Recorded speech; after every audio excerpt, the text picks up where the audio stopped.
Tror du, det passer?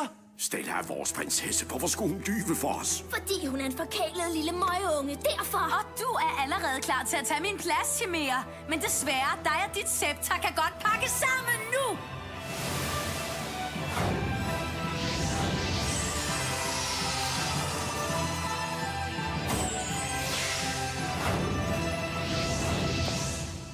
Magt og grib hende! Kom så, vi forvandler os. Enchantings!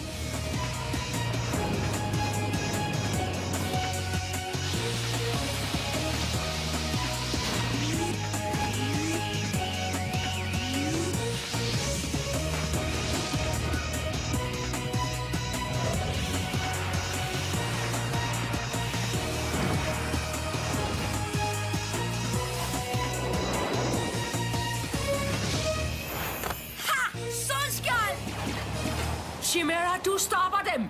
Jeg gennemfører ceremonien!